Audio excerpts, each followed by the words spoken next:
Craig Pasta is the co-host of AM Wake Up and The Convo Couch, an independent talk show discussing and analyzing the daily news cycles and introducing new grassroots personalities. Please welcome Craig Jardula Pasta. How are you? Thank you for having me on, Jimmy. The biggest story of the year with octopus tentacles everywhere. Thank you so much. So I brought Craig on to talk about this show because I don't know anything about it. So it's going to have to fall on his shoulders. Now, here's a tweet, right, from this guy, Ben Q. He says, FTX CEO. So there's this company named FTX, which I guess is some cryptocurrency kind of a company. His name is Sam Bankman-Fried. That's his name, Bankman-Fried. Bankman. That's kind of an ironic name. He bankrolled the Democratic Party's midterms war chest to the sum of $40 million using funds from his now bankrupt crypto exchange. Meanwhile, blameless customers have likely lost billions in savings. This is a scandal everyone should be talking about. So, do I have... I do have jokes for this? Let me see. Go ahead. The jokes should write themselves on this one. Go ahead. Oh, I do have... Oh, by the way, that's his name. I like his name because he sounds like a superhero who smokes too much weed, right? Sam Bankman-Fried. Fried Bankman. That's what I like. So, Kim.com said the FTX thief stole $1 billion from his customers and donated $100 million to the Democrats. 10% for the big guy. So they're referring to that thing they got off Hunter Biden's laptop when he was doing shady deals with China, and they were saying, hey, 10%'s got to go to the big guy. That means so that's what's going on there. Sounds to me like the kid knows how shit works and has a bright future, even though his haircut sucks. Anyway, so let me just show you one more. This is from Edward Snowden. He says the White House sanctions and arrests kids for the crime of building privacy tools to protect you, while regulators were quietly palling around with the thieves who just robbed 5 million people. The difference? The thieves were big political donors. And this is the FTX. So they say this goes all the way to Ukraine. So I'm going to... It says, so Joe Biden and Zelensky have been laundering money. Biden funded Ukraine, and then Ukraine funded FTX, and then FTX funded the Democrats. So they impeached Trump for so remember they impeached. So anyway, that's a... And then one more here. It says, collapsed cryptocurrency exchange FTX had ties to Ukrainian government, the WEF, and top Biden advisor. So here's one more. It says, Ukraine partners with FTX, Evers take to launch new crypto donation website. So it looks like there might be something to this conspiracy theory as we analyze this conspiracy. We are conspiracy analysts at this show. So Ukraine was laundering money operation all along. Yeah, the West donates billions to the war effort. Zelensky invests that money into FTX. And then the CEO of FTX is the second biggest donor to the Democrats.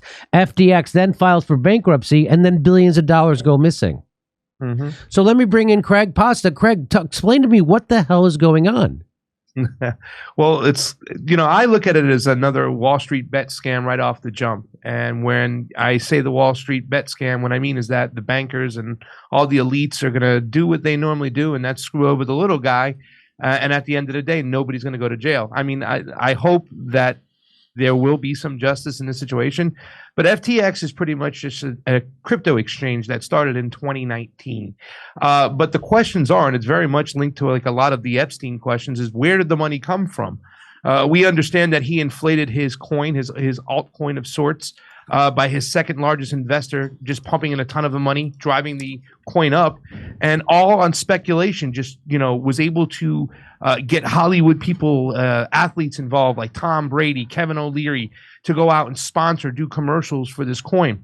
The only problem is this recently, everybody was locked out of their accounts. He claimed there was a hack, but we found out it was just nothing more than a big laundering operation. And this has tentacles everywhere, Jimmy. Everywhere you look in this story, there's who this guy is, who he's connected to, both his parents, Stanford professors, right? He went to MIT. He worked as a quant in a small boutique place, and then eventually, out of nowhere, with somehow some connections to top officials in the SEC, was able to start this exchange. I mean, by my personal opinions, by looking at all this situation over here, this guy was not an accident. This guy was almost meant to be, because at the end of the day, with this whole situation taking place, even the people who did the screwing, who got involved with all the money and all the laundering, that being the Democratic Party. This morning, Jimmy, we had found out that FTX had given about $40 million in the 2022 cycle for the election.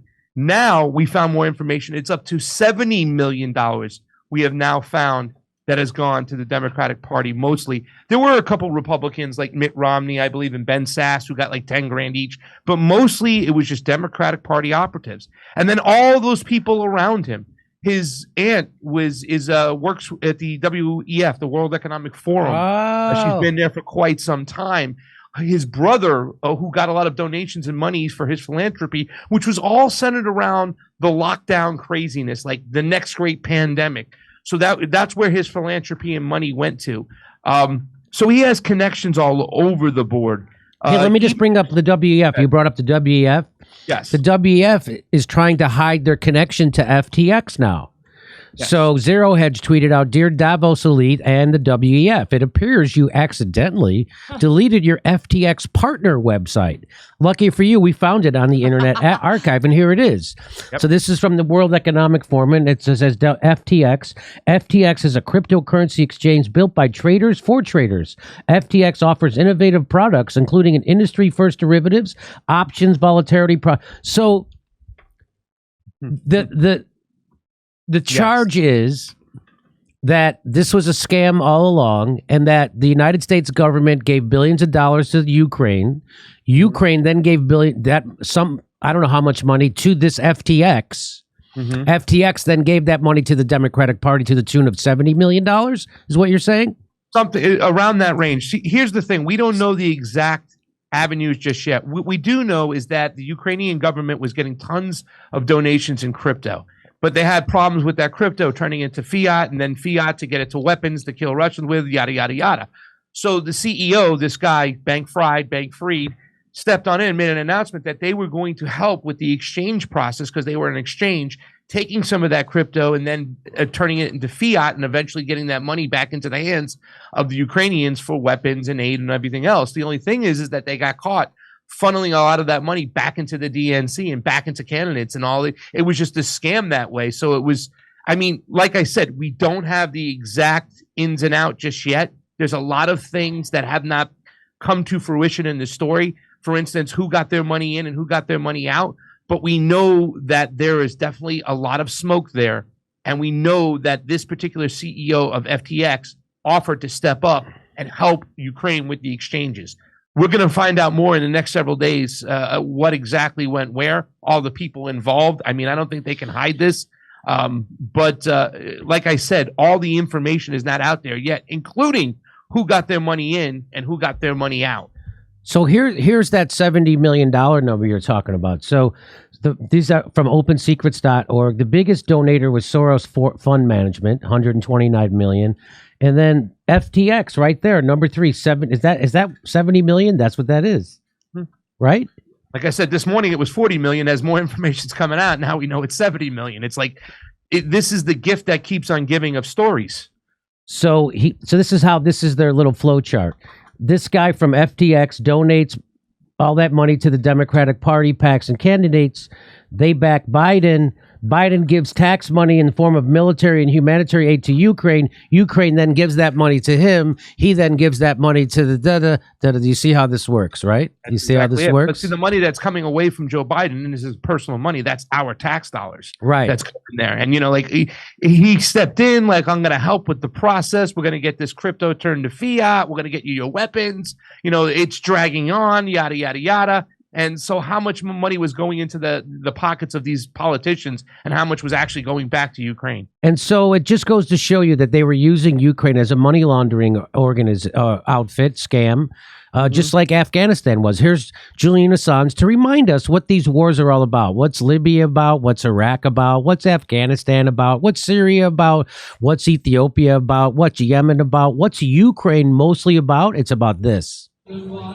Because the goal is not to completely subjugate Afghanistan. The goal is to use Afghanistan to wash money out of the tax bases of the United States, out of the tax bases of European countries, through Afghanistan and back into the hands of a transnational security elite. That is the goal, i.e. the goal is to have an endless war, not a successful war. So that's why Joe Biden was allowed to shut down the Afghanistan money laundering scheme of the military-industrial complex and shift it over to Ukraine because they had another one waiting. And then after Ukraine, they've got China, right? And so they're not stopping the war machine. Now they have Ethiopia. And now they have Somalia. Now they have... So they're not stopping the war machine. He was allowed to end one of them, Afghanistan, because it's been 2 decades, and they thought, well, it's better to, and it is. It works like a charm. Nobody's calling for them to end the Ukrainian war. Nobody's calling them to end what we're doing in Somalia or Yemen or Ethiopia or Syria. We're still occupying a third of Syria. Remember, it's the oil part. So it's a great distraction. Would you agree, Craig? Yeah, I mean, and at the end of the day, Jimmy, a lot of people got shut out of their accounts. And you just think about who uses crypto. A lot of older people don't invest in crypto. I can't get my mom to budge on crypto. They don't understand it. So this is definitely going to be an attack on the youth. Not just the fact that a different generation is more invested in crypto. It's that now, more than anything, they're going to use this as an excuse to further regulate the market. You know what I'm saying? All that decentralized coins, the ones that Max Kaiser talks about. That's what this is all about. They're going to use this situation to go in there and make sure, just like they hired the 81,000 IRS employees that's to come after the crypto, this is going to further allow them to once again suppress and put more digital chains on us so we can't collect the money that's deserving of us. In other words, they're cutting off other avenues of income. I mean, most of my money for my show comes from Rockfin. I've been demonetized 2 years now on YouTube.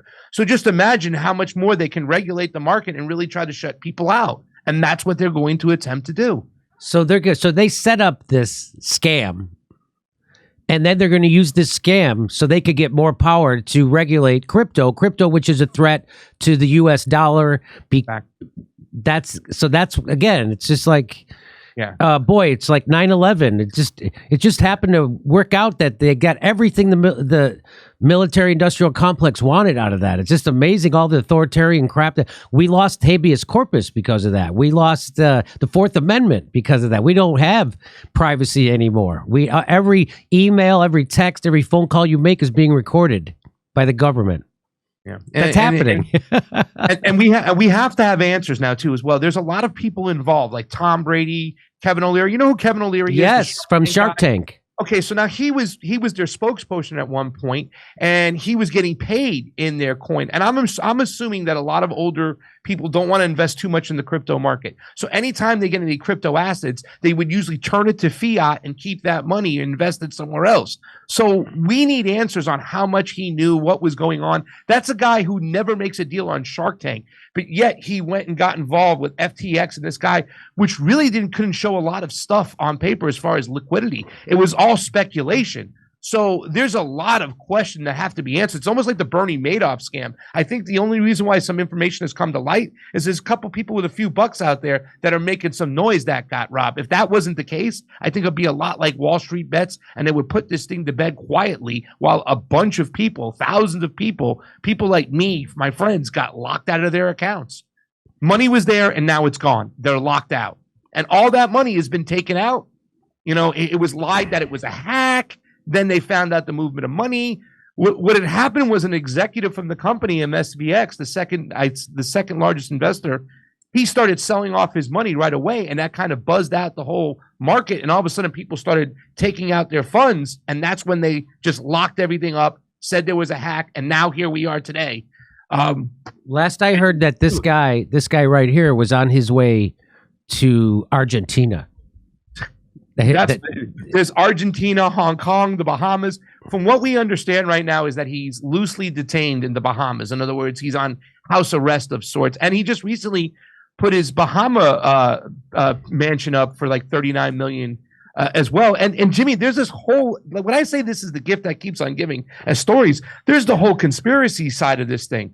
There was a low-level executive of sorts in the Caribbean, in Puerto Rico, I believe it was, that was about to whistleblow on these guys, and he ended up drowned in it and dead. Of course. You know, they got that whole situation going on with that. There's I think it was his Twitter or his Instagram profile. He was wearing a shirt, and he had a symbol on one of his shirts, and I guess that was kind of like the mirror image of the sex pedophilia website of the FBI or the speculation. I don't even get into the conspiracy part of it yet because there's so much other stuff going on.